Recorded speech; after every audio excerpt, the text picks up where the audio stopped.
Hello, good morning class 8। आज हम करेंगे आपके पार्ट 12 के प्रश्न उत्तर। आज हम लोग करेंगे।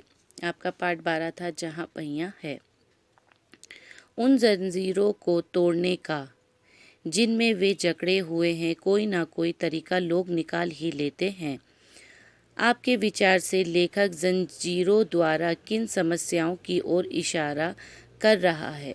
लेखक पूछ रहा है कि लोग अपनी ज़िंदगी में जो लोगों ने पाबंदियां लगा रखी हैं, उनको उन परेशानियों को हल करने का कोई ना कोई तरीका निकाल लेते हैं।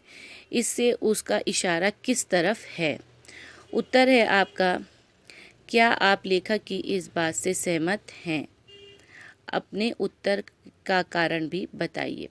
क्या हम इस बात से सहमत हैं कि लोग अपने लिए तरीका निकाल लेते हैं अपनी समस्याओं से बाहर आने के लिए?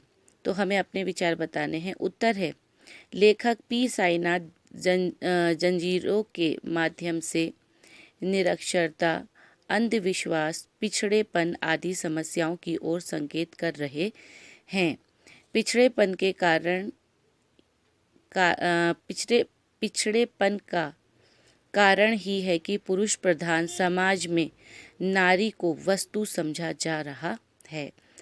देखिए, जो पी साईनाथ हैं, वो जंजीरों शब्द जो उन्होंने इस्तेमाल किया है, उसके माध्यम से, उसके ज़रिए से हमें बताना चाहते हैं जो महिलाएं निरक्षर हैं, अंधविश्वास में हैं, पिछड़ेपन की समस्याएं झेल रही हैं और पुरुष प्रधान हमारा समाज है, मतलब पुरुषों को आगे बढ़ने का हक है और औरतों को नहीं है। औरतों को एक सामान की तरह इस्तेमाल किया जा रहा है, इसके बारे में संकेत कर रहे हैं। उत्तर है, सेकंड पार्ट है आप लोगों का इसी का, जो उसने लेखक ने प्रश्न में पूछा है कि क्या आप इनकी बातों से सहमत है। तो देखिए, दूसरे भाग में कहता है, लेखक पी साईनाथ द्वारा कही उक्त पंक्ति से मैं पूर्णतः सहमत हूँ। मैं उससे इत्तेफाक रखता हूँ। कोई भी व्यक्ति अधिक समय तक चुपचाप यातनाएं, पीड़ा सहन नहीं कर सकता। कभी कभी वह उठ खड़ा होता है और फूंकार मात्र से पर्वत हिलाने का सामर्थ्य रखता है। हर इंसान की एक बर्दाश्त करने की सीमा होती है। जब उसकी बर्दाश्त खत्म हो जाती है तो वो उठ खड़ा होता है अपने हक के लिए। अपने अंतर्मन में विश्वास एवं साहस उत्पन्न होने पर व्यक्ति परंपरागत बेड़ियों को तोड़कर एक नवीन मार्ग की खोज कर लेता है। अपने रूढ़िवादी संस्कृति को तोड़कर व्यक्ति इतनी हिम्मत करता है कि वो एक नए समाज का निर्माण कर सके। प्रश्न नंबर, अब आपका जो 3 प्रश्न है, पहले ये तो था कि आपको पूछा गया था, लेखक ने पूछा था कि क्या आप इन सब बातों से सहमत हैं, ये उसका उत्तर था। अब है प्रश्न नंबर आपका 1, साइकिल आंदोलन से पुडुकट्टई की महिलाओं के जीवन में कौन कौन से बदलाव आए हैं?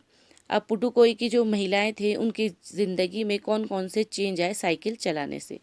उत्तर है, साइकिल आंदोलन से पुडुकट्टई जिले की महिलाओं के जीवन में अनेक महत्वपूर्ण बदलाव आए। अब उन्हें बस की लंबी पंक्तियों में प्रतीक्षा नहीं करनी पड़ती है। इस आंदोलन ने महिलाओं को अत्यधिक आत्मविश्वास प्रदान किया है। अब वे पुरुषों पर कम निर्भर रहती हैं। साइकिल के द्वारा अब वे अपने रोजगार एवं सामान का वितरण सहजता पूर्वक कर लेती हैं। साइकिल आंदोलन से औरतों की ज़िंदगी में ये बदलाव आया कि अब वो पुरुषों के ऊपर निर्भर नहीं हैं और अपने सारे काम आसानी से कर लेती हैं।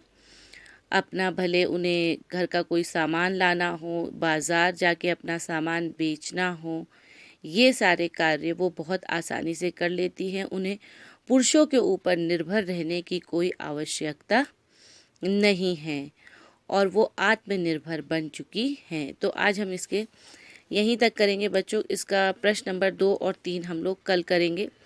तो आज आप लोग का यही होमवर्क रहेगा, तो इसे आप लोग अपनी कॉपी पे लिख लेंगे। तब तक के लिए बच्चों खुदा हाफिज़।